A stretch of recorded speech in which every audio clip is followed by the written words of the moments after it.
जांच के नाम पर कुछ लोगों को आइडेंटिफाई किया गया, कुछ लोगों को अरेस्ट भी किया गया है, लेकिन हम ये समझते हैं कि ये कार्रवाई ट्रांसपेरेंट नहीं हो रही है और ऐसा लगता है कि कुछ बड़े प्रभावशाली लोग उनको बचाने की कोशिश हो रही है। ये असल में नफ़रत का एजेंडा है, ये असल में मुस्लिम समुदाय को डिमोरलाइज करने का, मुस्लिम समुदाय को एक तरह से इतना डर और खौफ में ले आने की कोशिश है ताकि वो इस देश में एक ख़ास किस्म का ख़ास कल्चर को जो है वो परवान चढ़ाएं। बॉर्डर सिक्योरिटी फोर्सेस होती हैं, बॉर्डर के इलाके में एजेंसियों का एक पूरा जाल बिछा होता है, बॉर्डर के इलाके में जो है जरा सा भी लोगों का जो मूवमेंट है वो रिकॉर्ड होता है और कोई नया आदमी वहाँ इतनी आसानी से नहीं जा सकता और एक एक आदमी के बारे में वहाँ के लोगों को पता होता है। इसके बावजूद आप ये आड़ ले रहे हैं कि नेशनल सिक्योरिटी को ख़तरा है और उस नाम पर आप मस्जिदों, मदरसों, दरगाहों को तोड़ रहे हैं। तो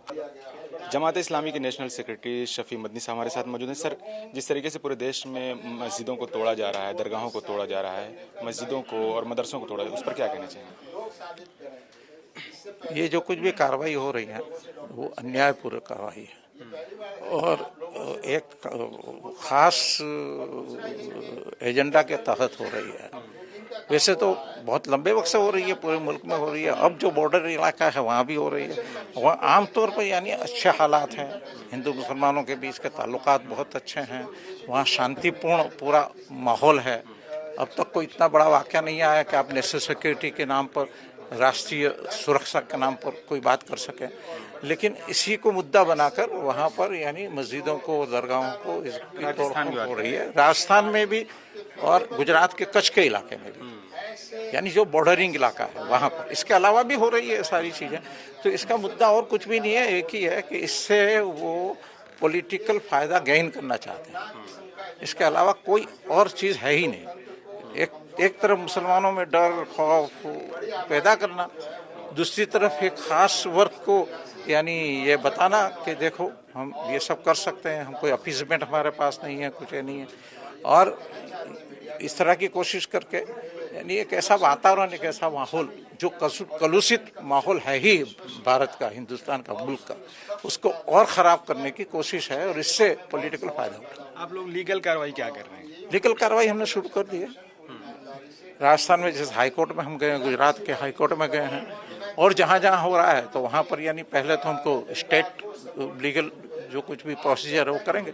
इसके बाद भी अगर हमको नहीं मिलता है तो हम आगे जाएंगे, आगे कार्रवाई करेंगे। राजस्थान से लेकर गुजरात तक हजारों मस्जिदों को नोटिस दिया गया है नेशनल सिक्योरिटी के नाम पर उन्हें तोड़ने के लिए। इस पर बात करने के लिए जमात इस्लामी के उपाध्यक्ष सलीम इंजीनियर साहब हमारे साथ मौजूद हैं। सर, किस तरीके से देख रहे हैं, हजारों से ज़्यादा मस्जिदों को तोड़ने का नोटिस दिया गया है और आप लोग क्या कार्रवाई कर रहे हैं?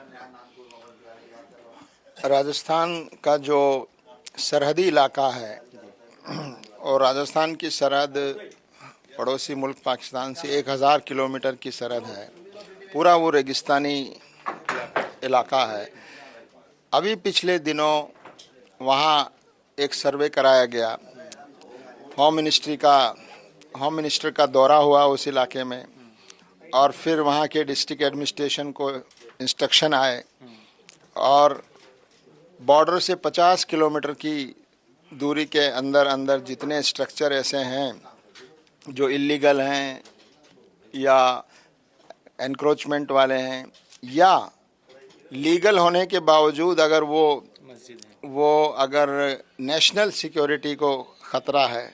मस्जिद नहीं कह रहे हैं वो, लेकिन अगर राष्ट्रीय सुरक्षा को ख़तरा किसी स्ट्रक्चर से नज़र आता है तो उन सब को उस लिस्ट में ले लिया गया है और 1000 से ज़्यादा ऐसी मस्जिदों और मदारिस को जो है नोटिस दिए गए हैं और 4-5 मस्जिदें और कुछ दरगाहें और कुछ मदरसे जो है वो ऑलरेडी डिमोलिश भी कर दिए गए हैं। तो ये जो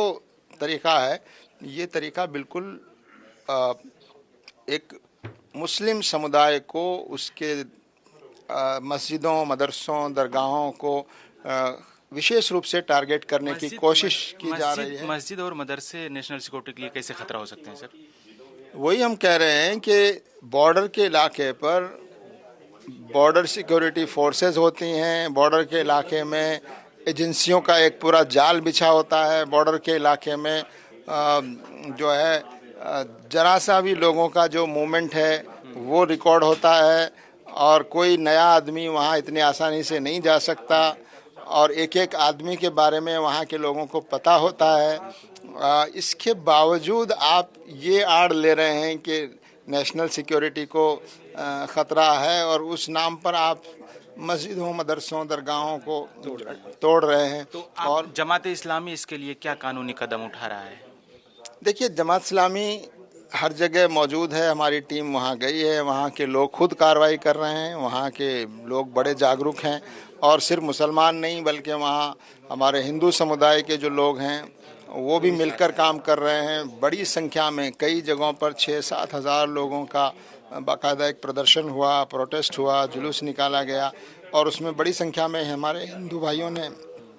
लीड लेकर इसके खिलाफ आवाज़ उठाई कि ये गलत हो रहा है। ये असल में नफ़रत का एजेंडा है, ये असल में मुस्लिम समुदाय को डिमोरलाइज करने का, मुस्लिम समुदाय को एक तरह से इतना डर और खौफ में ले आने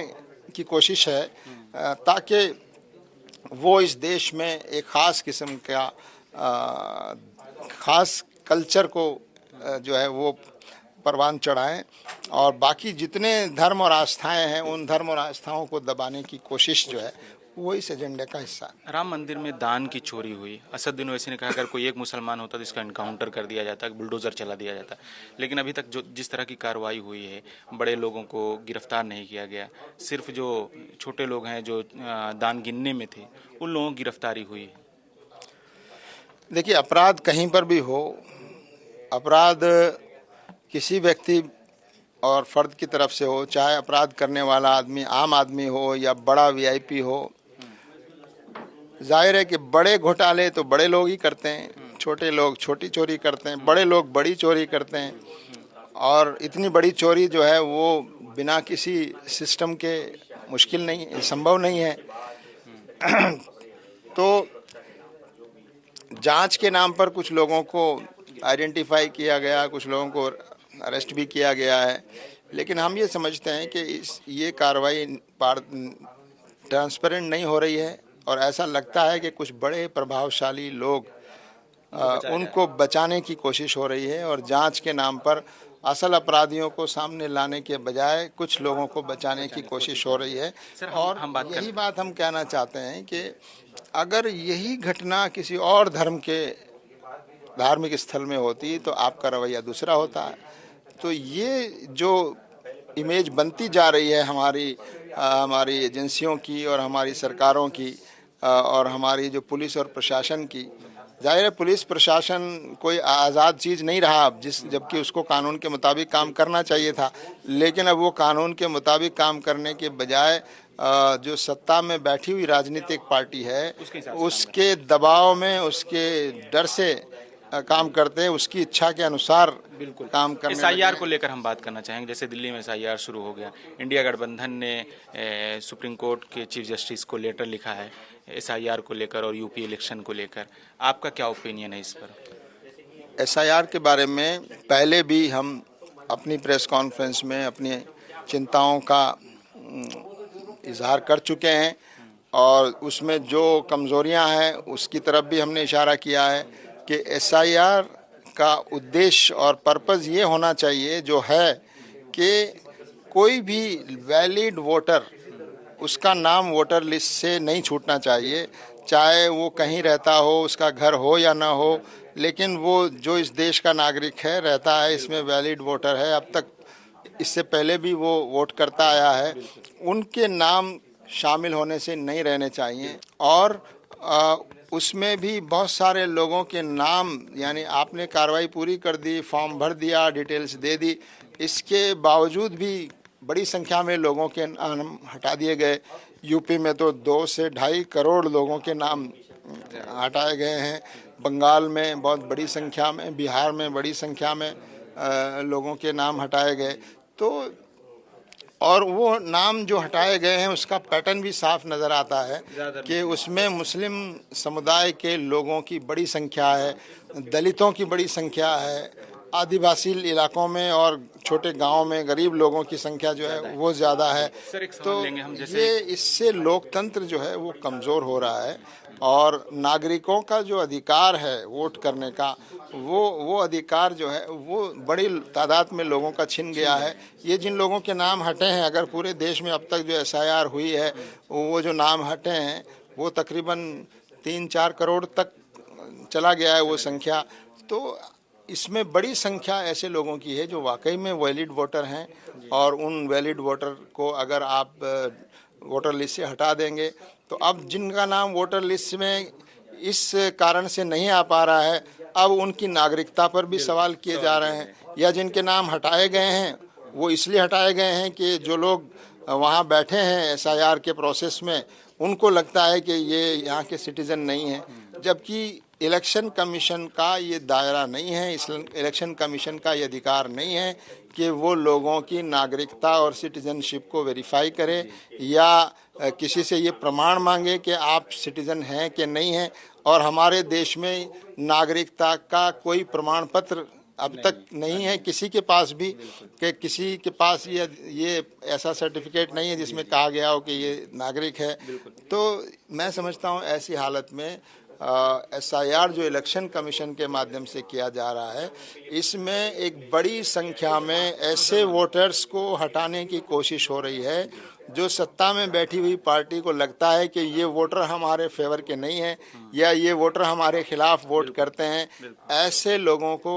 बड़ी संख्या में हटाने की कोशिश SIR के जरिए की जा रही है और मुस्लिम समुदाय को विशेष रूप से निशाना बनाया जा रहा है। जो जितनी अब तक मॉब लिंचिंग हुई, मुसलमानों को मारा गया, खासतौर से आपके गाजियाबाद में हाल फिलहाल कई घटनाएं, जमात इस्लामी की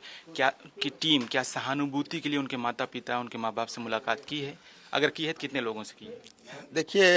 ये जितनी घटनाएं हुई हैं इन घटनाओं के में बराबर हमारी संवेदनाएं हैं और जो उस इलाके के लोग, उस इलाके के जमात के लोग बराबर जाते हैं, लोगों से मिलते हैं और बराबर हम उनके लिए डिमांड करते हैं। हमारी लीगल टीम जो है